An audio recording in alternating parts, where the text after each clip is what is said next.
right, everybody, we are back with a brand new Cabral Concept. Can't wait to get into today's topic, which in my opinion, and I would say is backed up more and more by the scientific research, is the #1 health issue that no one is talking about. And it's because it's not as well understood by conventional medicine, even though, as I said, lots of peer-reviewed research on this.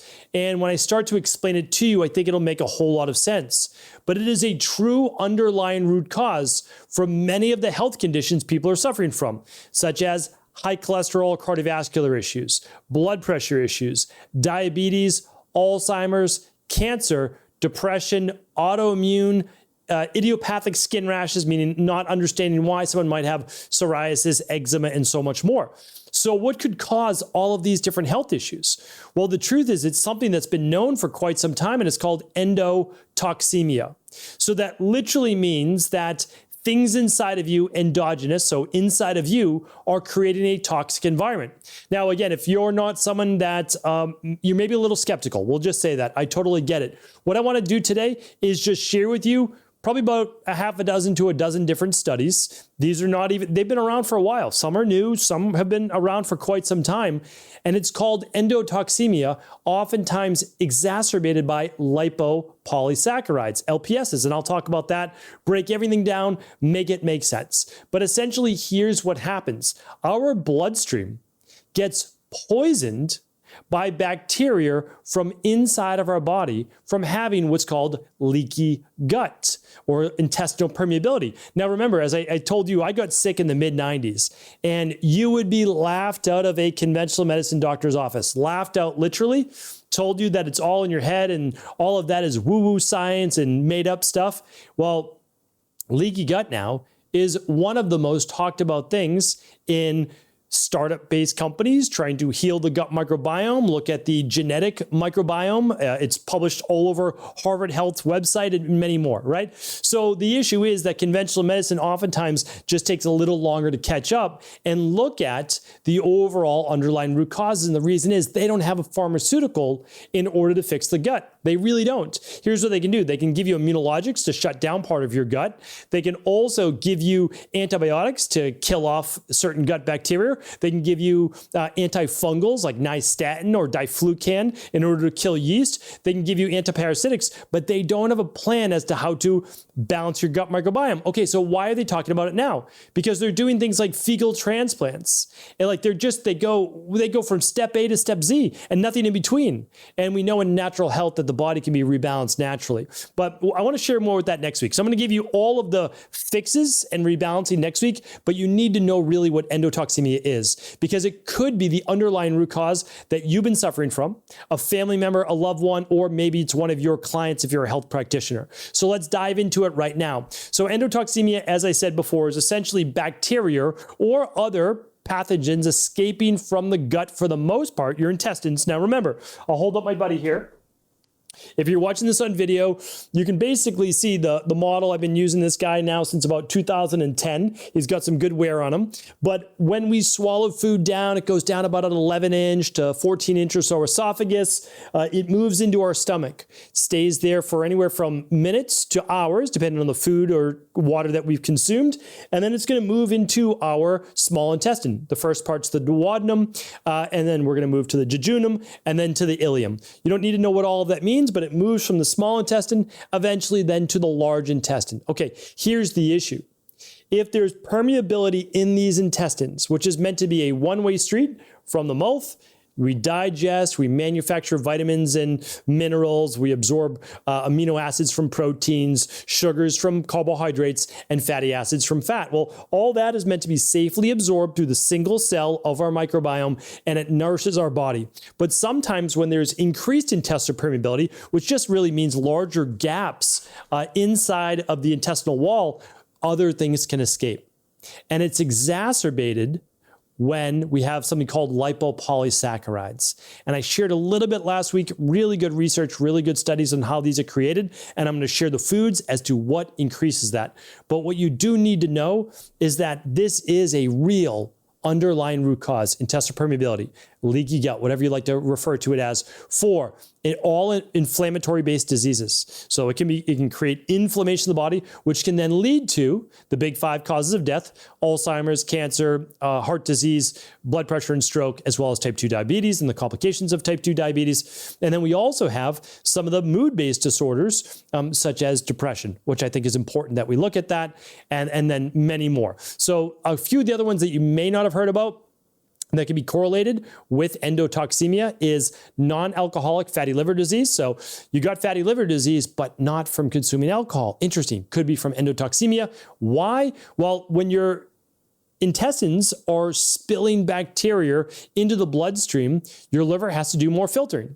And because of that, if your liver's not doing a great job, it can also cause chronic kidney disease as well. And it's too much for the filters of the body. The liver, I'll show you my buddy here again. So this liver is a giant filter. That's what it does. It helps you stay toxin free. The problem is it can't catch everything.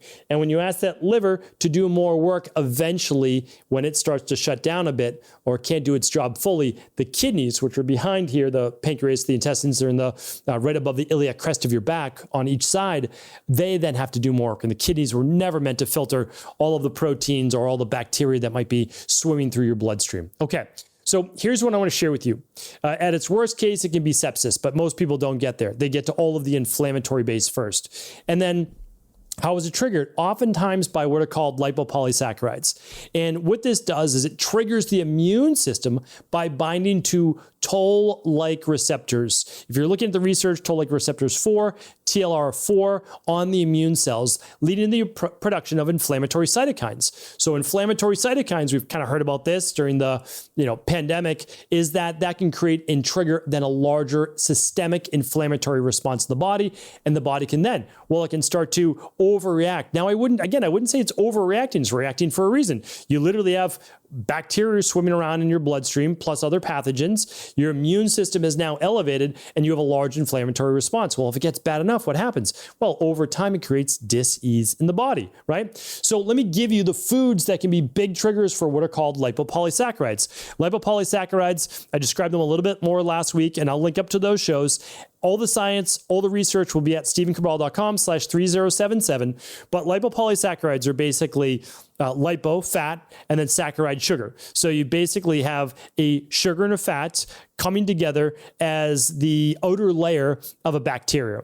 And this can now move through, creates inflammation on its own, move through the gut wall, creating more of this endotoxemia. I went through the more specifics last week, so I'm not going to go as much into this. I want to share with you what are the foods that trigger this to the greatest degree, right? So we can start to work things backwards. So one of the things we have to keep in mind is that stress alone in our life, like real stress, big stress, typically around major things. Work is really stressing you out, hard job, not necessarily physically, but mentally, emotionally. That's one. Relationships, another big one. So like loss of a job, a really hard job, loss of a loved one, loss of a relationship, you're in a rough relationship, all of those stressors can also cause gut permeability or increase gut permeability.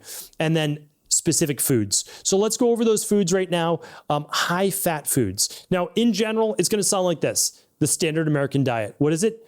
High fat, right? Low fiber, high sugar. That's basically it. The American diet is high fat, high processed food, high sugar, low fiber.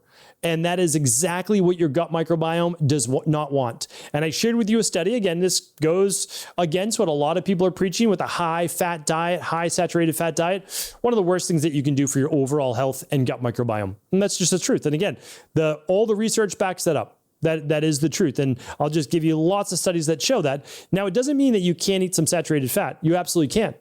But a high saturated fat diet is what created the lipopolysaccharides, not a monounsaturated fat diet or even some polyunsaturated fats, much to a lot of people's dismay, right? So when we look at that and we actually don't care what side of the team we're on, right? We're just kind of putting people before everything else, before any dogma that we have. We see that a high saturated fat diet is not good for our health, right? Like that's the bottom line. Take cholesterol out, take everything else out. It increases lipopolysaccharides, which can increase endotoxemia, which can lead to every major cause of disease and cause of death. So it's not a great idea. That's the bottom line. Now, the nice thing is you can still eat a delicious, really healthy, nutrition-based plan with good fats and not have these same issues. All right. High fried fat foods, not a good one. Refined sugars and carbohydrates, processed foods, alcohol, high amounts of red meat. And I would say red meat that especially that's not grass-fed, grass-finished. It has much higher amounts of fat, and it also has larger amounts of saturated fat with those higher inflammatory levels of arachidonic acid. Okay. I'm not saying you can't eat red meat. All of a sudden, everyone who has way too much of an affinity with red meat because it's just food, right? They get all up in arms. Let's just go by the science. Like literally, let's go by what the research shows that you can have some red meat, a large amount of red meat. I see, again, it usually doesn't catch up with you until honestly you're in your mid to later 30s and beyond. But people sitting down with their, raw meat or a plate full of meat and sticks of butter and sticks of cheese, it's going to catch up with you. It's not a good idea. It's just not. All right, artificial sweeteners, and then foods very high in omega-6 fatty acids, all right, especially oxidized ones like certain vegetable oils, corn, soybean oil, etc. Sugary snacks and sweets, we've spoken about that before. Processed meats is another one. I've talked about this, but really there's no healthy processed meats. So most of the foods that are allowed to be kept fresh for weeks on end or months on end, not healthy for you. The nitrates, the nitrites, all of the different things that you would process it with are not going to be ideal. All right, fast food, we spoke about that. A lot of things like chips and whatever's been a fried-based food, not great. Sugary beverages, refined grains. Some grains you're going to see next week are totally fine. They really are. Now, they might cause you gut issues for right now, but it's not an issue with lipopolysaccharides, but certainly refined grains would be an issue. Margarine, shortening, artificial sweeteners, I spoke about that before. Ready-to-eat meals like frozen dinners, not ideal. And I'll talk more next week about all the healthy foods that you can eat. So really what we're looking at is if your diet is a high-fat diet, you need to ask yourself first, okay, well, is it higher in avocado, like monounsaturated fats like avocado, and olive oil, or is it higher in more meat-based fats, dairy-based fats? And again, I'm not saying you can't have dairy, and I'm not saying that you can't have some meat. I'll talk next week about the certain forms of dairy that can be actually quite beneficial. I'm not the hugest advocate of cow's milk, but we'll talk about that with basically one exception for certain people, and we'll talk about which meat is totally fine, fish, etc. And then, of course, fruits, veggies, etc. So what you heard today, though, was if you have a high-fat diet or a high-processed carbohydrate diet that's also low in fiber, this is going to be a setup for gut-based inflammation, an increase in lipopolysaccharides, an opening up of the gut permeability of the wall of the intestines, and then leading to higher amounts of inflammation and endotoxemia in the body, which could ultimately end up eventually as autoimmune issues, cardiovascular issues, blood pressure issues, glucose issues like diabetes, as well as Alzheimer's, cancer, and as I spoke about before, a lot of the other ones as well, all inflammatory issues. So headaches, migraines, mood-based issues, depression, autoimmune, skin rashes, etc. So this is why I try to bring these to people, because what I want to share is that there's an underlying root cause for everything.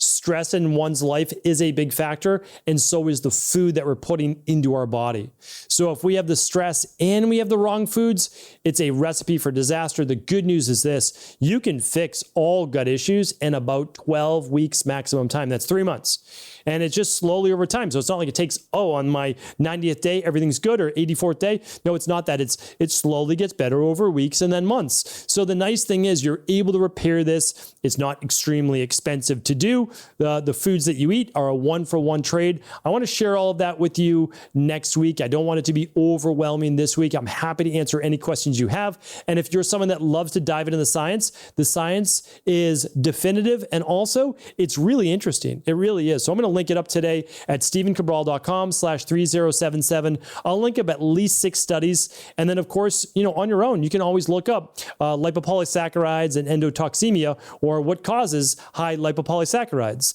what causes endotoxemia. And you're going to be able to see for yourself exactly how this happens. But of course, I just summarized it for you. So hopefully this was helpful. All the show notes, all the big takeaways at stephencabral.com/3077. Please do feel free to share this show with anyone you believe it can serve, because remember, this is one of the biggest and could be the #1 health issue that no one is talking about. Take care, everybody. Have an amazing rest of the day. I'll talk with you tomorrow on the Cabral Concept. Thanks so much for tuning into today's show. Before you go, don't forget to hit that subscribe button. I want to make sure that you're getting our daily content, not missing out on anything functional medicine, wellness, weight gain, weight loss, anti-aging, living longer, stronger, and all of the most cutting-edge research. And if there's any topics you want to hear, feel free to leave them in the comments below. Take care.